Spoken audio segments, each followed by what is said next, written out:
En 1995, los últimos 51 ejemplares de estas aves que quedaban en el planeta fueron subidos a helicópteros y llevados hasta islas de las que se había eliminado a todos los depredadores que alguna vez las habían cazado. Puede pesar hasta 4 kilos. No es capaz de volar. Desprende un leve olor a miel silvestre, un aroma tan particular que puedes percibirlo incluso antes de ver al ave. Y durante 60 millones de años, esa mezcla de características no le supuso ningún problema. Porque durante 60 millones de años, nada que caminara por el suelo de Nueva Zelanda podía olerlo, perseguirlo ni atraparlo. Después, eso casi le costó la existencia a toda la especie. Este es el kakapo, el loro más pesado que vive hoy en la Tierra. Y esta es la historia de lo que ocurrió cuando los conservacionistas le dieron todo lo que creían que necesitaba para recuperarse, solo para ver cómo la especie se negaba, punto por punto y sistema por sistema, a mejorar cuando se lo pedían. Hicieron falta 30 años, 2 islas que fracasaron, un cuello de botella genético imposible de esquivar con ingeniería, un árbol con un secreto escondido en sus frutos, y al final, drones transportando esperma del loro sobre el dosel del bosque en plena noche, para que alguien entendiera de verdad qué quería esta ave. La característica que terminó convirtiéndose en objetivo. Durante 60 millones de años, Nueva Zelanda no tuvo depredadores mamíferos terrestres. Ni uno solo. No había zorros, ni gatos salvajes, ni comadrejas, ni nada de 4 patas con instinto de caza recorriendo el suelo del bosque. El único enemigo que el kakapo conoció venía siempre desde el aire. Aves rapaces que cazaban con la vista y se lanzaban en picado sobre cualquier cosa lo bastante descuidada como para destacar contra el follaje. Así que la especie construyó toda su estrategia de supervivencia alrededor de una sola conducta: quedarse inmóvil y desaparecer entre el musgo. Su plumaje evolucionó hasta convertirse en un verde moteado, parecido al musgo, casi imposible de distinguir pegado al suelo del bosque donde vive. Perdió por completo la capacidad de volar porque, en un mundo sin depredadores en tierra, el vuelo era un lujo costoso que sencillamente no necesitaba. Sus huesos se volvieron densos y pesados en lugar de huecos. Su esternón, la quilla que impulsa los músculos de vuelo en todos los demás loros del planeta, se redujo hasta quedar casi en nada. En esencia, se transformó en un loro terrestre de 4 kilos, que dependía casi por completo del instinto y del camuflaje. Esa estrategia funcionó durante 60 millones de años. Funcionó a la perfección. Entonces los seres humanos llegaron a las islas de Nueva Zelanda hace aproximadamente 800 años, y toda la ecuación cambió de golpe en términos evolutivos. Con los humanos llegaron los perros y las ratas. Mucho después, con el asentamiento europeo, llegaron los gatos y los armiños. Animales que cazan sobre todo por el olfato, no por la vista. Y aquí es donde la defensa perfecta del kakapo se convirtió en una desventaja perfecta. Un ave con olor a miel que se queda congelada en vez de escapar, no se está ocultando de un depredador que caza por olor. Está anunciando su ubicación exacta y luego permanece totalmente quieta para hacerle el trabajo más fácil. Todo lo que había protegido a esta especie durante 60 millones de años, el aroma, la inmovilidad, la incapacidad de volar, se transformó casi al mismo tiempo en el mecanismo preciso que estuvo a punto de borrarla del mapa. El colapso no fue lento. Para los años 70, la comunidad científica ya consideraba a la especie funcionalmente extinta. Décadas de búsquedas habían dado casi ningún resultado. Luego, en 1974, un equipo de rastreo encontró 18 supervivientes escondidos en los valles más inaccesibles que quedaban en el país. un terreno tan empinado y cerrado que los depredadores, por alguna razón, todavía no habían logrado penetrarlo del todo. El alivio duró más o menos lo que tardaron en examinar con cuidado a las aves. Cada uno de esos 18 individuos era macho. Una especie puede sobrevivir a casi cualquier cosa, salvo a una población restante completa sin ninguna hembra. Con el tiempo se localizó un segundo grupo, más pequeño, en la isla Stewart, frente al extremo sur del país. Y, algo crucial, este sí incluía hembras, pero los gatos asilvestrados ya se movían por la zona y las cuentas eran brutales. Cada temporada que el rescate esperaba, la población se reducía todavía más. Ya no quedaba tiempo para diseñar una estrategia cuidadosa y metódica. Solo quedaba tiempo para actuar. Isla Cero, y el fracaso que les enseñó que trasladar cacapos a islas sin depredadores no era una ocurrencia nueva en 1995. Ya se había intentado antes, casi exactamente un siglo atrás, y había salido mal de la peor manera posible. En 1894, un naturalista llamado Richard Henry llevó casi 400 cacapos a la isla Resolution, frente a la costa suroeste de la isla Sur de Nueva Zelanda. Según la mayoría de los relatos, fue el primer intento deliberado del mundo de crear un santuario insular libre de depredadores, décadas antes de que la biología de la conservación existiera como disciplina formal. Henry transportaba las aves él mismo, con sus propias manos, viaje tras viaje, convencido de que estaba comprándole a la especie un futuro permanente. Durante 6 años funcionó. Entonces, en 1900, un pequeño grupo de armiños cruzó a nado el estrecho que separaba la isla Resolution del continente, una distancia que casi todos los planificadores habían dado por una barrera eficaz. Y en unas pocas temporadas de cría, los 400 pájaros habían desaparecido. Henry vio con sus propios ojos cómo se derrumbaba la única póliza de seguro que había construido para toda una especie. Sigue siendo una de las notas al pie más solitarias de la historia de la conservación, pero aquella catástrofe se convirtió en el plano de todo lo que vino después. Cuando los últimos 51 cacapos conocidos del planeta fueron evacuados por aire en 1995, los destinos se eligieron teniendo muy presente el fracaso de la isla Resolution. Eran islas lo bastante alejadas de la costa como para que ningún depredador pudiera, de manera realista, nadar hasta ellas, con litorales y corrientes que hacían mucho menos probable una invasión accidental de armiños. Cada pieza de equipo que se llevaba a las islas se desinfectaba antes de tocar el suelo, para evitar introducir por accidente ratas o enfermedades en bodegas de carga y suelas de botas. El protocolo de cuarentena se trataba como algo tan cercano a lo absoluto como podía lograrlo un programa de conservación. Según todos los modelos razonables disponibles en aquel momento, la parte más difícil del rescate ya había terminado. Quitar todas las amenazas externas. Ofrecer alimento abundante. Eliminar todas las causas conocidas de muerte.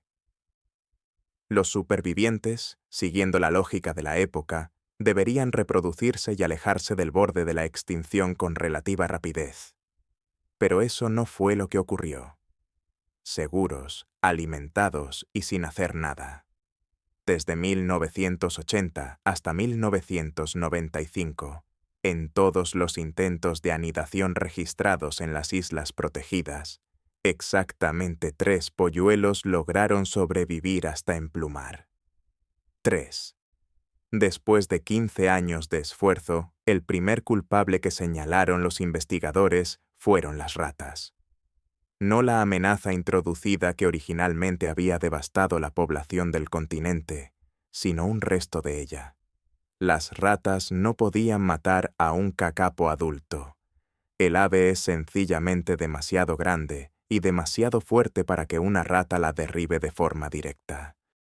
Pero las ratas sí podían, y de hecho lo hacían una y otra vez, morder y destruir los huevos que quedaban sin vigilancia en el nido, acabando con intentos enteros de cría antes de que naciera un solo polluelo. Los conservacionistas respondieron eliminando por completo las ratas de las islas de reproducción. Fue una tarea enorme, cara y agotadora desde el punto de vista logístico, que implicó años de trampas, venenos y trabajo de bioseguridad para mantener limpias las islas. Además, rodearon los nidos restantes con protección física que ningún depredador superviviente pudiera atravesar de manera realista. Y cuando por fin se habían retirado de verdad todas las amenazas externas, ocurrió algo todavía más extraño. Las aves simplemente dejaron de anidar. No estaban enfermas. No estaban desnutridas. En todo caso, era lo contrario. Estaban bien alimentadas con comida suplementaria de alta calidad que los guardabosques les proporcionaban a diario, las pesaban con regularidad, las vigilaban de cerca y las mantenían en algunas de las condiciones de vida silvestre más cuidadosamente controladas del planeta, pero no formaban parejas. Año tras año, la seguridad total y la abundancia total no producían casi nada. Era como si la especie tuviera un interruptor escondido en algún lugar profundo de su biología al que los investigadores simplemente no podían acceder, y al que ninguna cantidad de protección, comida o manejo cuidadoso desde fuera conseguía llegar. Los guardabosques probaron casi todo lo que tenían a su alcance en aquel momento. Ensayaron distintos horarios de alimentación, varias mezclas de pellets suplementarios e incluso cambios en la ubicación de los nidos, con la esperanza de que alguna de esas variables fuera la pieza que faltaba. Nada de eso cambió la situación. Las aves seguían sanas, con buen peso y totalmente desinteresadas en reproducirse, temporada tras temporada, como si todo aquel cuidadoso sistema de conservación humana simplemente no contara para ellas como motivo para criar. Harían falta años de investigación paciente y muchas veces frustrante para descubrir cuál era en realidad ese interruptor, el árbol que controlaba al ave. Cuando por fin llegó la respuesta, resultó ser una sola especie de árbol. El rimu es una conífera nativa de crecimiento lento que puede vivir hasta 500 años, y no da fruto de manera constante cada temporada como hacen muchos árboles. En cambio, produce una cosecha grande y abundante de frutos solo una vez cada 2 a 6 años, en lo que los ecólogos llaman un año de mast, un patrón que hasta hace relativamente poco se mantenía con una regularidad sorprendente. Con el tiempo, los investigadores detectaron algo que parecía demasiado exacto para ser una coincidencia. La nidificación del kakapo a una escala significativa solo ocurría en los años en que el rimu tenía un gran evento de fructificación. Cualquier otro año era, en la práctica, una pausa, sin importar cuánta comida artificial hubiera disponible en las estaciones de alimentación repartidas por las islas. La razón terminó transformando una idea que la comunidad científica había dado por válida durante muchísimo tiempo. El avance llegó gracias a un estudio de 2016 dirigido por la investigadora en nutrición, la doctora Pamela von Hurst, de la Universidad Massey, en colaboración con el Departamento de Conservación. Su equipo descubrió algo que casi nadie había pensado siquiera en comprobar. El análisis del fruto del rimu reveló una concentración inusualmente alta de calcio, y más específicamente de vitamina D3, un compuesto que durante mucho tiempo los investigadores habían supuesto que solo podían producir los animales, sintetizándolo mediante la exposición de la piel o las plumas a la luz solar. Según la idea aceptada entonces, las plantas sencillamente no fabricaban vitamina D3. El árbol rimu sí lo hacía. Aquello cobró un sentido especial cuando los investigadores pensaron en el propio kakapo.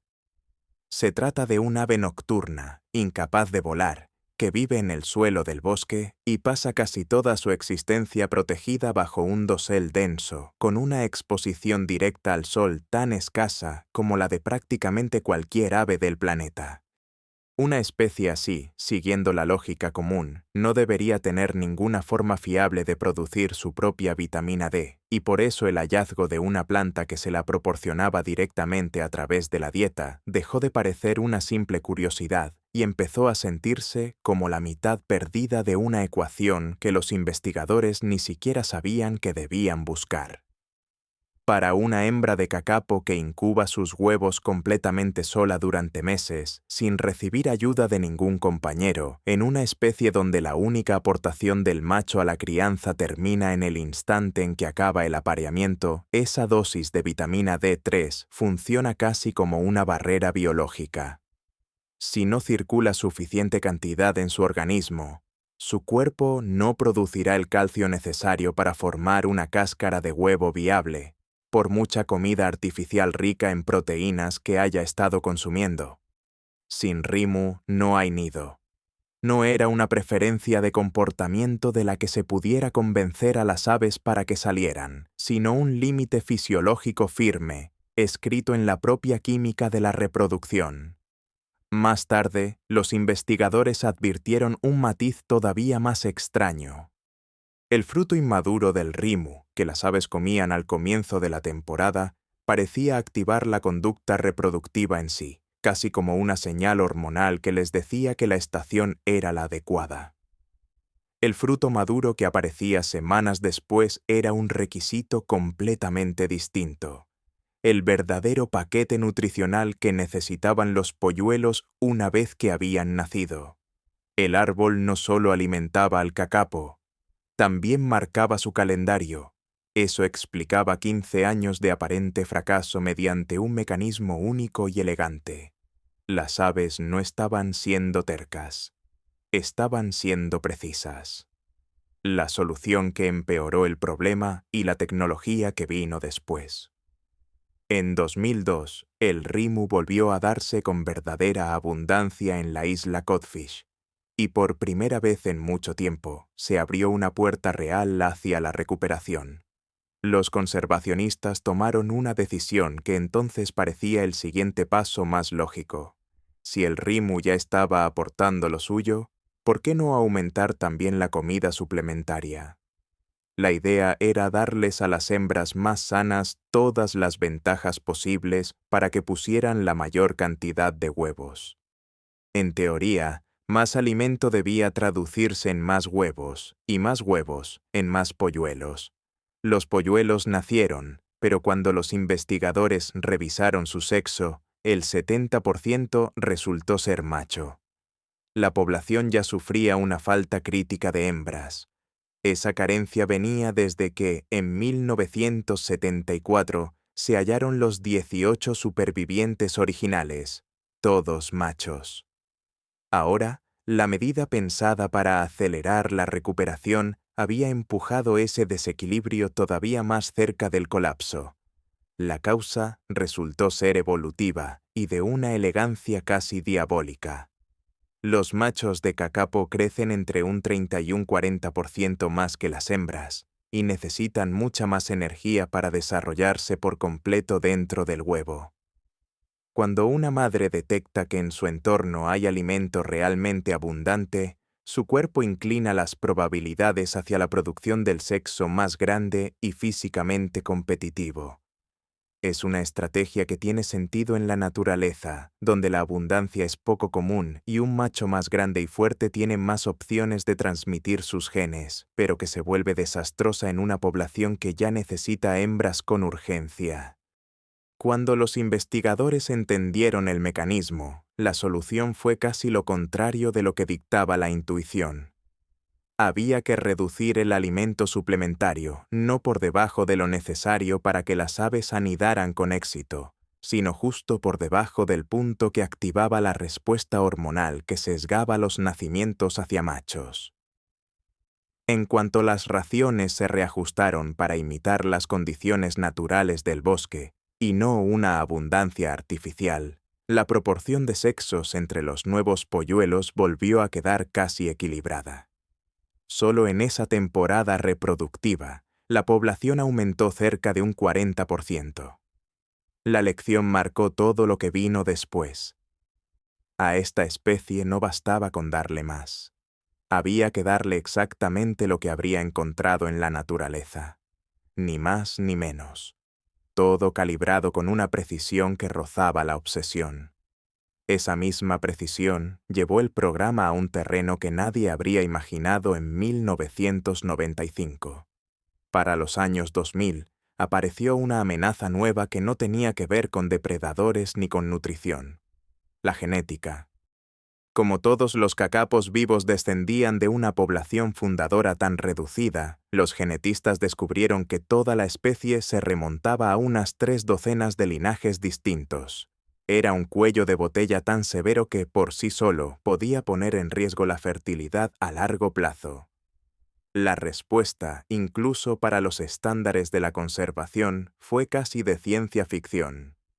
Los guardabosques empezaron a recoger semen directamente de los machos y a usarlo para inseminar artificialmente a hembras cuyas elecciones naturales de pareja no estaban generando la diversidad genética que la población necesitaba. Así se emparejaban aves que jamás lo habrían logrado por su cuenta. El proceso de recolección era tan complicado que los investigadores probaron casi cualquier cosa para hacerlo funcionar, incluso, en una etapa, autos a control remoto disfrazados para parecer hembras de cacapo, un intento de provocar una conducta natural de apareamiento que luego pudiera redirigirse al laboratorio. Con el tiempo, las tasas de fertilidad subieron hasta niveles realmente útiles. La fertilidad de las segundas puestas pasó de alrededor de un 29% sin ayuda a cerca de un 70% con ella. Incluso llevar el esperma a donde debía estar y hacerlo a tiempo se convirtió en un problema de ingeniería propio. El semen de cacapo pierde viabilidad con rapidez. Su calidad baja de forma medible en cuestión de horas. Y en una isla donde los machos reproductores y las hembras listas podían estar separados por un terreno que exigía 90 minutos de caminata, esa ventana de deterioro era una limitación real. La solución del programa terminó siendo una de las innovaciones más extrañas de la conservación moderna de fauna silvestre. Los drones, a los que el equipo apodó el helicóptero espermático, llevaban viales de semen fresco por encima del dosel del bosque en apenas 5 a 8 minutos, una mínima parte del tiempo que habría necesitado un guardabosques corriendo entre matorrales espesos. Detrás de los datos, algunas aves se ganaron fama propia, algo que ninguna hoja de cálculo podía reflejar. El ejemplo más claro es Srirako, criado a mano desde polluelo y convertido en celebridad internacional en 2009, durante una transmisión en vivo de vida silvestre de la BBC, cuando se subió directamente a la cabeza de un ornitólogo presentador frente a la cámara y mostró en televisión mundial exactamente por qué el comportamiento de apareamiento del cacapo es tan difícil de manejar desde un laboratorio. Las imágenes se hicieron virales en cuestión de días.